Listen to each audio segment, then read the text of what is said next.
Saudaraku, firman Tuhan ini biarlah membawa kita untuk percaya sungguh-sungguh bahwasanya mujizat Tuhan masih berlangsung. Bahwasanya penginjilan yang berhasil adalah penginjilan yang disertai dengan kuasa Tuhan, yang disertai dengan tanda-tanda, yang disertai dengan kesembuhan orang sakit, yang disertai dengan kebebasan yang terikat. Itulah dia macam penginjilan yang dilakukan oleh Tuhan Yesus. Dan Tuhan sendiri berkata, pekerjaan-pekerjaan yang aku kerjakan akan kamu kerjakan. Bahkan pekerjaan-pekerjaan lebih besar daripada ini karena aku pergi kepada Bapa. Ini bagi setiap orang percaya. Biarlah firman Tuhan ini membuat saudara percaya bahwasanya mujizat masih berlangsung. Dan Tuhan mau memakai saudara dalam hal ini. Dan juga terlebih lebih membuat saudara lapar dan haus akan pelayanan yang berkuasa. Lapar dan haus akan tanda ajaib, tanda mujizat. Lapar dan haus akan karunia Roh Kudus yang memang sudah diberikan Tuhan pada gerejanya, terlebih gerejanya pada akhir zaman ini. Firman Tuhan berkata, mintalah maka akan diberikan kepadamu, carilah maka kamu akan mendapat, ketuklah pintu maka pintu akan dibukakan bagimu. Siapakah yang mau mencarinya dengan sungguh-sungguh? Ya, siapakah yang sungguh-sungguh lapar dan haus akan kuasa Tuhan ini, maka dia akan memperolehnya. Ini saudaraku dicapai dengan membayar harganya, dengan memikirkannya, merenungkannya, merindukannya siang dan malam. Tentunya tidak lagi memikirkan pikiran-pikiran duniawi, pikiran daging, apalagi pikiran-pikiran dosa dan kejahatan yang lain. Supaya pikiran kita rohani dan kita merindukan perkara-perkara rohani. Amin saudara. Biar kita rindu akan perkara-perkara rohani ini. Lebih penginjilan yang bukannya dilaksanakan dengan berkata-kata saja, tidak saudaraku. Kalau saudara membaca kitab Kisah Para Rasul dan saudara menggarisbawahi atau menstabilo semua kesembuhan, semua tanda ajaib, tanda mujizat saudaraku dalam Kisah Rasul, maka hampir semuanya nanti akan saudara stabilo, saudaraku. Karena itu kisah perbuatan dari Roh Kudus. Amin. Ya, mujizat Tuhan banyak kali terjadi dalam Kisah Para Rasul. Dan biarlah pada akhir zaman ini lebih banyak lagi mujizat Tuhan. Amin. Kita akan membaca Kisah Rasul pasal 8 ayat 1 sampai 13. Kisah Rasul pasal 8 ayat 1 sampai 13. Saya baca satu ayat 1A, 1B yang mula-mula ini. Kemudian antara baca ayat selanjutnya sampai 13 saja, sampai 13. Amin. Saulus juga setuju bahwa Stefanus mati dibunuh. Pada waktu itu mulailah penganiayaan yang hebat terhadap jemaat di Yerusalem. Mereka semua kecuali rasul-rasul tersebar ke seluruh daerah Judea dan Samaria.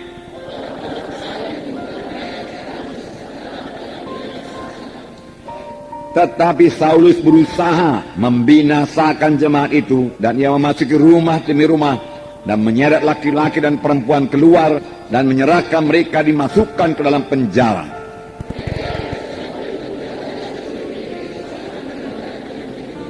Dan Filipus pergi ke suatu kota di Samaria dan memberitakan Mesias kepada orang-orang di situ.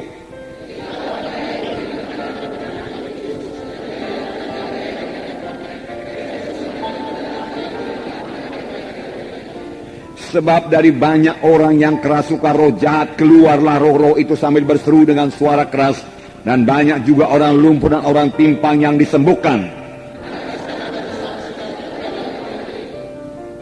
Seorang yang bernama Simon telah sejak dahulu melakukan sihir di kota itu dan menakjubkan rakyat Samaria, serta berlagak seolah-olah ia seorang yang sangat penting.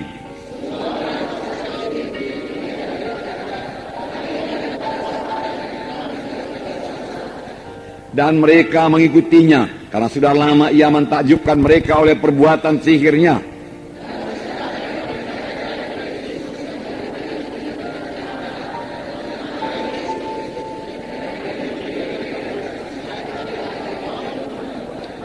Simon sendiri juga menjadi percaya Dan sesudah dibaptis, ia senantiasa bersama-sama dengan Filipus dan takjub ketika ia melihat tanda-tanda dan mujizat-mujizat besar yang terjadi. Sampai di sini dulu. Haleluya. Jadi Simon yang tukang sihir ini juga takjub melihat tanda-tanda dan mujizat-mujizat besar. Tanda-tanda yang besar, mujizat-mujizat yang besar terjadi. Jadi banyak tanda, banyak mujizat. Amin. Banyak penyataan-penyataan Roh Kudus harus terjadi dalam pelayanan kita. Pelayanan Filipus ini juga dikatakan mereka mendengarkan firman Tuhan. Tetapi mereka bukan hanya sekedar mendengar saja, mereka juga melihat tanda-tanda yang diadakannya. Setelah mereka mendengar firman Tuhan dan melihat tanda-tanda yang diadakannya, tanda mujizat yang tidak bisa dilakukan dengan kekuatan manusia, mereka dengan bulat hati menerima apa yang diberitakannya itu. Sebab dikatakan dari banyak orang keluarlah orang-orang yang kerasukan, keluarlah roh-roh jahat itu dengan suara keras, berteriak dia. Setan bisa berteriak memakai mulut orang yang kerasukan itu. Dan banyak orang lumpuh dan banyak orang timpang, bukan sedikit, banyak. Jadi setelah dalam pelayanan kita, kalaupun ada yang lumpuh berjalan, 1-2-nya baru. Kalau 1-2 itu belum banyak, saudaraku. Ini banyak orang lumpuh. Biarlah kita merindukannya. Biarlah kita lapar dan haus akan hal ini. Karena inilah dia pelayanan Tuhan Yesus. Dan Tuhan Yesus berkata, pekerjaan yang aku kerjakan akan kamu kerjakan. Sidang akhir zaman ini yang mengerjakannya. Bukan pendeta-pendeta saja, bukan gembala-gembala sidang saja. Sebab tanda orang percaya, mereka itu akan meletakkan tangan atas orang sakit, lalu orang itu akan sembuh. Dan mereka itu akan mengusirkan setan dalam nama Yesus. Dan setan bisa tunduk dalam nama Yesus. Nah, saudara, setan bekerja sepanjang zaman. Dalam pelajaran-pelajaran kita yang lalu, kita telah melihat bahwasanya setan berusaha menghancurkan gereja pertama. Setan tidak peduli walaupun gereja itu masih sangat muda. Lebih cepat dihancurkan lebih baik. Itulah dia setan. Ya, pada waktu terjadi mujizat Tuhan, orang lumpuh disembuhkan, saudaraku. Kemudian mereka mengancam rasul-rasul dan berkata kepada Petrus dan Yohanes, jangan lagi mengajar dalam nama Yesus. Kami tangkap engkau. Kami punya kuasa menangkap engkau. Kalau engkau mengajar lagi dalam nama Yesus, diancam. Tetapi ancaman ini bukannya menakutkan rasul-rasul, tetapi bawa mereka berdoa dengan sungguh-sungguh dan berserah hati berdoa, sehingga saudaraku, gereja pertama bertumbuh dengan cepat dan kuasa dan mujizat Tuhan bertambah-tambah lagi dinyatakan. Amin, saudara. Firman Tuhan mengatakan demikian. Kemudian minggu yang lalu kita melihat setan berusaha lagi, saudaraku, merusakkan sidang dari dalam, yaitu melalui penipuan Ananias dan Sapira. Tetapi Petrus yang penuh dengan Roh Kudus mengetahui apa yang terjadi. Karunia perkataan pengetahuan bekerja. Jika Petrus mengetahui, Ananias kasih tahu, betulkah sekian harga tanah itu? Ananias berkata betul. Tapi nyatanya Ananias, saudaraku, berdusta, berbohong. Ananias tidak mengatakan yang sebenarnya. Itu namanya dusta, itu bohong. Saya katakan pada hari Minggu itu, janganlah ucapan kita, saudaraku, memberikan kesan yang lain daripada keadaan yang sebenarnya. Amin. Memberikan kesan yang lain. Hati-hati berkata-kata, supaya kita berkata-kata dengan tepat. Jangan membela diri. Kadang-kadang kita ucapkan satu-satu perkara itu sedemikian rupa karena ada kekurangan kita, tetapi kita tidak mau supaya orang lain mengetahui kekurangan kita. Oleh sebab itu kita ubah sedikit ceritanya, supaya kelihatan kita tetap bijaksana, kita tetap berkemenangan. Walaupun ceritanya hampir-hampir sama, tapi tidak sama. Tapi kita memberikan kesan kepada orang itu, bukan kesan yang sebenarnya terjadi, lain daripada kejadian sebenarnya. Ini juga berdusta. Harap bertobat, bukan harap bertobat, harus bertobat. Amin. Kalau kita mau dipakai Tuhan, kalau sidang mau bertambah-tambah suci, Tuhan Yesus dengan tegas berkata, hendaklah engkau berkata ya di atas yang ya dan tidak di atas yang tidak. Tuhan tidak bisa memakai pendusta-pendusta untuk melayani, saudara. Setan akan menuduh. Kita mau Roh Kudus bertambah-tambah luber. Kita harus benar di hadapan Tuhan, amin. Dan sesudah Ananias dan Safira menerima hukumannya, setan barangkali berpikir sidang ini akan terpecah belah. Tapi nyatanya tidak. Sidang bertambah-tambah suci. Dan karena sidang bertambah-tambah suci, sidang bertambah-tambah kudus, kuasa Tuhan bertambah-tambah lagi dinyatakan. Bertambah-tambah lagi dinyatakan. Mujizat-mujizat terjadi dan banyak orang diselamatkan. Dalam Kisah 5 ayat 12 saya bacakan kepada saudara. Kisah 5 ayat 12. Dan oleh rasul-rasul diadakan banyak tanda dan mujizat di antara orang banyak. Semua orang percaya selalu berkumpul serami Salomo dalam persekutuan yang erat. Jadi bukan berpihak-pihak mereka, dalam persekutuan yang erat. Amin. Nah, milikilah persekutuan yang erat sama lain. Persekutuan yang erat. Dalam satu sidang harus ada persekutuan yang erat. Harus bersehati supaya sidang itu bisa diberkati Tuhan. Amin. Rumah tangga yang bersehati adalah rumah tangga yang diberkati Tuhan. Amin. Suami istri yang bersehati adalah suami istri yang diberkati Tuhan. Amin. Doa-doa orang yang bersehati didengarkan Tuhan. Amin. Oleh sebab itu biarlah sidang belajar bersehati. Bersehati. Ayat 14. Dan makin lama makin bertambahlah jumlah orang yang percaya kepada Tuhan, baik laki-laki maupun perempuan. Nah, langkah baiknya ini, ya. Bahkan mereka membawa orang-orang sakit keluar ke jalan raya dan membaringkannya di atas balai-balai dan tilang, supaya apabila Petrus lewat, setidak-tidaknya bayangannya mengenai salah seorang dari mereka. Jadi karena tidak sempat lagi meletakkan tangan, bayangan Petrus saja menyembuhkan. Bukan bayangan Petrus menyembuhkan, kuasa Tuhan menyembuhkan. Karena mereka punya iman pada Tuhan, amin. Dan bayangan Petrus itu hanya sebagai point of contact saja, ya. Mereka sembuh. Ayat 16. Dan juga orang banyak dari kota-kota sekitar Yerusalem datang berduyun-duyun dan membawa orang-orang yang sakit dan orang-orang yang diganggu roh jahat. Ada yang sakit, ada yang diganggu roh jahat. Jadi ada roh jahat mengganggu, hati-hati, ya. Kalau saudara rasa-rasanya kurang sehat, ya, kurang enak, saudara, ya, boleh jadi itu gangguan roh jahat. Usirkan dalam nama Yesus. Saudara tidak suka cita sebagaimana biasa, ya, dan mau marah, ya. Ada gangguan roh jahat, biar kita awas-awas, waspada, amin. Di sini dikatakan mereka membawa orang-orang sakit dan orang-orang yang diganggu roh jahat. Diganggu roh jahat. Ada diganggu, ada dirasuk. Bermacam-macam pekerjaan setan ini. Kalau dirasuk itu sudah dikuasainya. Tetapi saya katakan minggu yang lalu bahwasanya anak-anak Tuhan tidak bisa dirasuk. Haleluya. Ya. Maka sebaliknya anak-anak Tuhan punya kuasa mengusir setan dalam nama Yesus.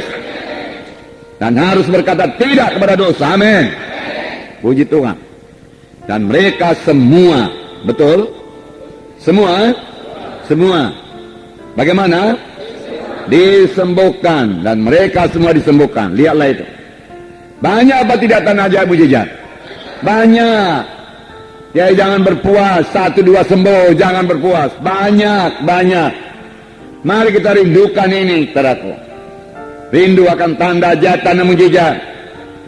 Saudara. Lalu mulut-mulut pengkritik itu akan bungkam semua kapan dia lihat tanda ajaib, tanda mujizat. Kita bukanlah orang yang mau bersoal jawab, berdebat-debat, saudaraku. Kita perlu menyatakan tanda ajaib, tanda mujizat, membuktikan bahwasanya Yesus hidup dan dia bangkit daripada kematian dan dia bekerja. Amin. Saudara bisa melaksanakannya, saudaraku. Nah, saudara, jadi ini setan mengganggu, ya, yang mau merusak sidang dari luar, dari dalam, dia mau hancurkan.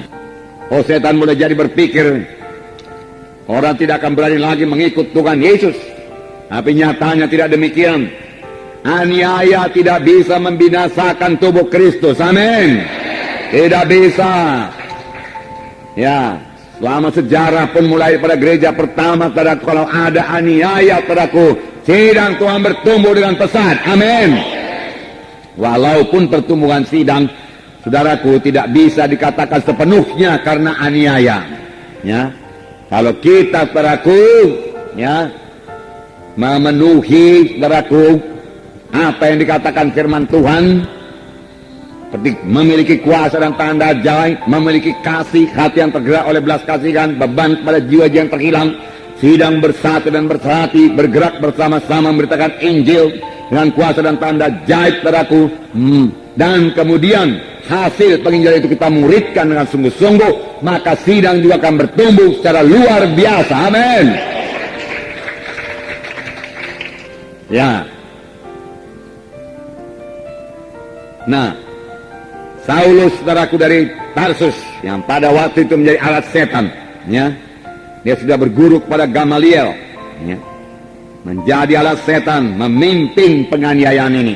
Dia menangkap laki-laki dan perempuan, saudaraku.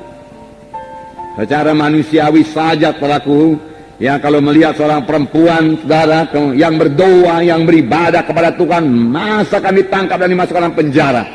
Tapi firman Tuhan kisah 8 mengatakan laki-laki dan perempuan. Benar, saudara? Ya, ditangkap dan dimasukkan dalam penjara. Dan anak-anak Tuhan semua tersebar, kecuali rasul-rasul. Sungguh ini penganiayaan yang sangat kejam. Sangat kejam. Kecuali rasul-rasul tinggal di Yerusalem. Laki-laki dan perempuan ditangkap dan dimasukkan dalam penjara. Dalam penjara. Nah, ini kelihatannya, saudaraku, Saulus berhasil, sidang berhasil dicerai-beraikan. Setan boleh jadi, saudaraku, ketawa-ketawa melihat ini, bergembira melihat ini, saudara. Tetapi kuasa Tuhan tidak berubah. Apa yang kelihatannya kemenangan bagi setan, kalau anak-anak Tuhan tetap setia kepada Tuhan, menjalankan perintah Tuhan, bersekutu dengan Roh Kudus, hidup benar, hidup suci, maka kekalahan bisa diubahkan Tuhan jadi kemenangan. Amin. Berubah jadi kemenangan. Sebab akibatnya, saudaraku, mereka yang tersebar itu mengabarkan Injil Tuhan. Mereka tidak bisa bungkam, mereka tidak bisa diam. Kasih Tuhan luar biasa menyala-nyala dalam hati mereka. Mereka mengasihi jiwa-jiwa walaupun bukan orang Yahudi. Lalu mulailah penginjilan kepada orang Samaria. Bahkan kalau saudara baca kisah 8 ini, mulai kepada orang Ethiopia, sida-sida juga bertaubat.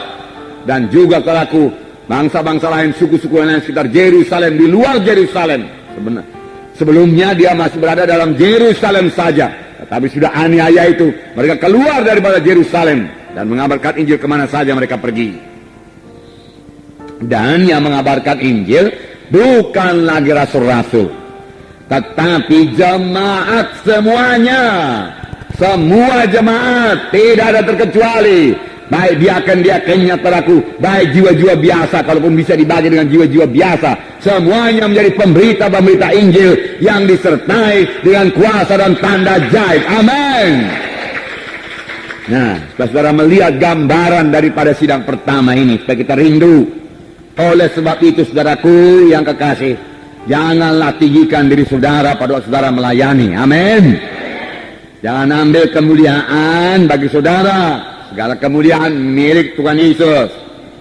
Kalau dalam hal tersebut, biarlah kita berkata kita ini hamba-hamba yang tidak berguna. Untuk menunjukkan bahwasanya kita betul-betul tidak mengambil kemuliaan Tuhan, dan betul-betul rendah hati, dan betul-betul melaksanakan kehendak Tuhan kita. Bukannya kita tidak berguna, kita berguna, saudara. Amin, saudara. Ya. Tetapi kita harus memiliki roh pelayan yang sedemikian rupa, yang sedemikian merendahkan diri dan tidak mau menonjolkan diri, sehingga Yesus betul-betul kelihatan. Kita berkata kita ini hamba-hamba yang tidak berguna. Kami hanya melakukan apa yang patut kami lakukan saja. Dan kita pun memang betul demikian, karena kita hanya bisa melayani dengan kuasa Tuhan. Kalau Tuhan tidak mengurapi, tidak memakai, kita tidak bisa berbuat apa-apa. Amin. Haleluya. Nah, puji Tuhan, saudaraku. Nah, saudara yang kasih dalam nama Yesus. Dan ketika orang banyak itu mendengar pemberitaan Filipus, tentu Filipus bicara, ya, memberitakan firman Tuhan, memberitakan adalah Mesias, dan melihat tanda-tanda yang diadakannya. Inilah yang kurang. Kalau marjamita semua sudah hebat, tanda-tandanya mana? Mujizat-mujizatnya mana? Rindukanlah itu, amin. Ya. Rindukan. Harus ada tanda-tanda, harus ada mujizat-mujizat. Ini karena kita melayani, saudaraku, diantara ya yang sudah Kristen tapi belum lahir baru, ya sudah biasa diajari sopan kalau mendengarkan firman Tuhan, ya. Tetapi kalau saudara nanti pergi pada orang yang belum Kristen, saudaraku, mereka tuntut tanda mujizat. Mengapa? Karena dukun-dukun mereka pun bisa menyembuhkan. Jadilah orang-orang rohani, saudaraku, yang penuh dengan kemurahan Tuhan, yang penuh dengan kasih Tuhan, yang penuh dengan kerendahan hati. Karena kesombongan pun, saudaraku, Tuhan tidak akan memakai saudara. Firman Tuhan mengatakannya demikian. Bukan cuma Tuhan tidak memakai orang sombong, Tuhan melawan orang sombong pun. Itu sebabnya Tuhan membentuk, Tuhan membentuk, Tuhan membentuk. Tuhan membentuk, maulah berubah, maulah berubah, maulah berubah. Amin. Berubah terus, berubah terus. Amin. Ya. Gunanya firman Tuhan ini untuk mengobatkan saudara, amin. Dia tiap-tiap hari berubah, tiap-tiap hari berubah. Karena Roh Kudus bicara tiap-tiap hari. Dan kemudian saudaraku, kita mematuhi Roh Kudus. Apa yang teguhkan Roh Kudus segera kita tinggalkan. Amin. Haleluya. Tuhan berkati saudara sekalian.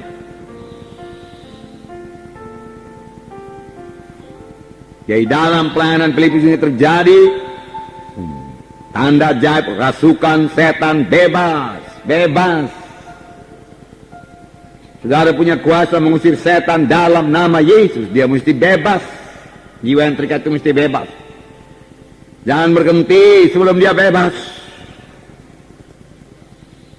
Letakkan tangan pada dalam nama Yesus. Ajak dia memanggil nama Yesus. Berdamaikan dia dengan Tuhan dalam nama Yesus. Ya, berikan dia ayat yang tepat, saudaraku, supaya dia berdiri pada ayat yang tepat tersebut dan setan tidak bisa bertahan dalam nama Yesus. Amin. Ya.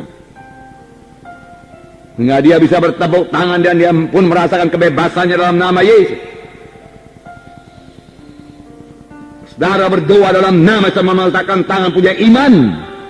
Bahasanya orang itu sembuh. Punya iman. Nah,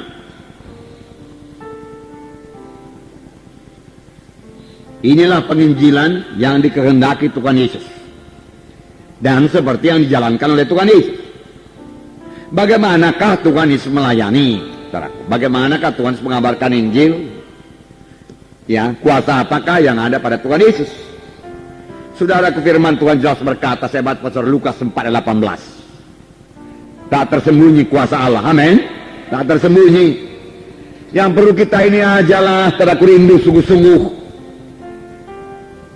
Saudara, dan mau membayar harganya, berdoa, hidup suci, pikiran rohani. Amin. Kalau saudara baca buku Robert Liardon itu, saudaraku, dia bayar harganya. Dia hidup lain daripada orang dunia ini. Tidak seperti orang dunia ini, saudaraku. Orang dunia ini melajatkan kehendak daging, ya, hidup berlajat-lajat, menyenangkan kehendak tubuh ini, memuaskan keinginan daging, keinginan mata. Tetapi Robert Liardon, saudaraku, berdoa di kamarnya berjam-jam. Dia kepingin main basketball, saudaraku, tapi dia lebih kepingin lagi kuasa Tuhan. Bertahun-tahun. Dan dia diurapi Tuhan luar biasa, diberikan Tuhan hikmat luar biasa dan menjadi berkat bagi banyak orang. Dia membangun gereja yang besar, dia membangun sekolah Alkitab yang besar, saudaraku, dan yang mengelilingi dunia ini untuk memberitakan Injil. Amin.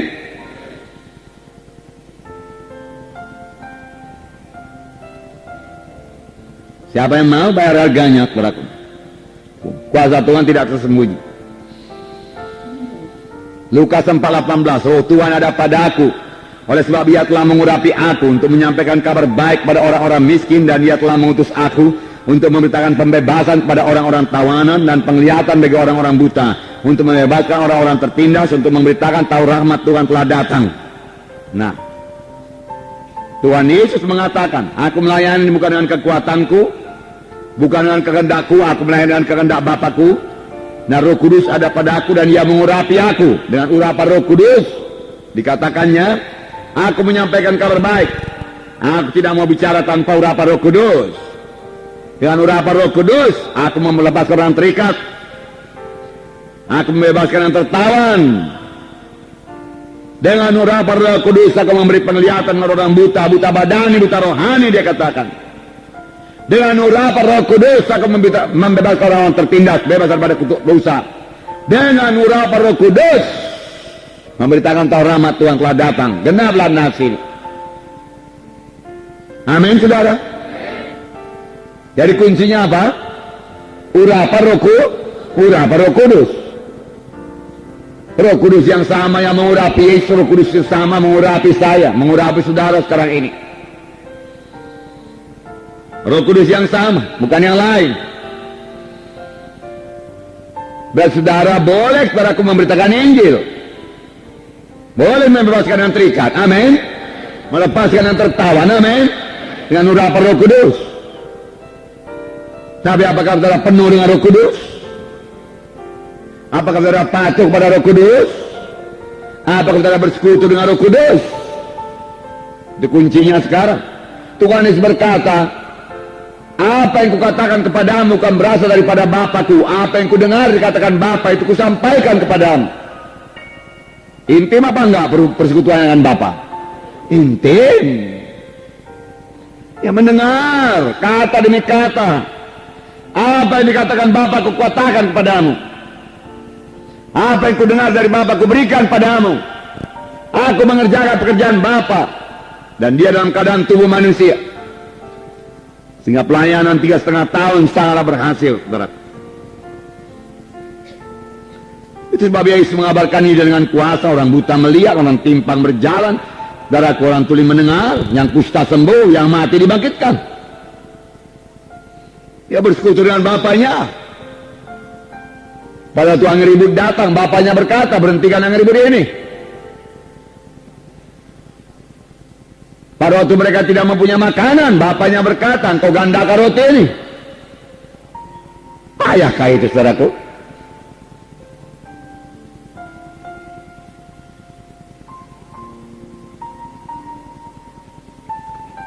Saudara misalnya menghadapi yang ribut, dan saudara dengar suara Tuhan, aku mau engkau berdiri di buritan kapal itu dan berteriak dalam nama Yesus, badai berhenti engkau. Saudara dengar dari Roh Kudus demikian. Bisakah saudara melaksanakannya? Bisa. Bisa. Karena saudara beroleh rema, amin. Yesus selalu beroleh rema dari Bapaknya. Ya, inilah yang miskin sama kita ini, yang nggak tahu kehendak Tuhan.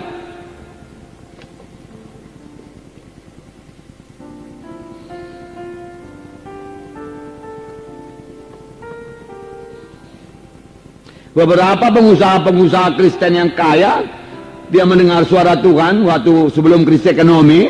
Ya, Tuhan berkata, tukarkan semua uangmu kepada dolar. Dia tukarkan, dan dia menjadi kaya 3 kali lipat, 4 kali lipat.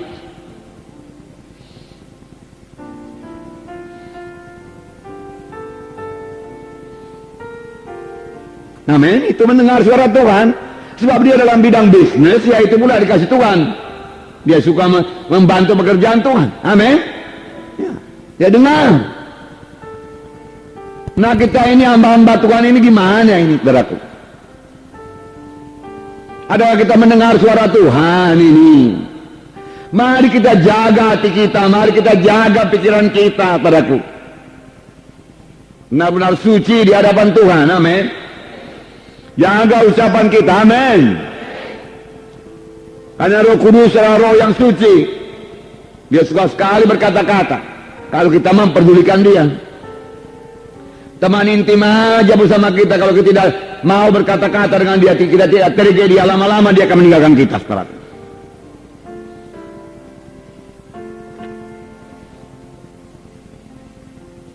Nah, ini kuncinya Roh Kudus. Matius 4 lalu terjadi mujizat. Contoh-contohnya Matius 4. Matius 4 ayat 23.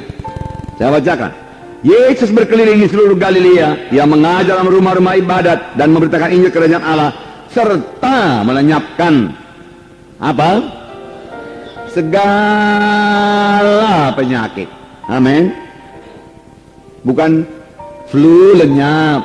Kalau kanker nggak lenyap.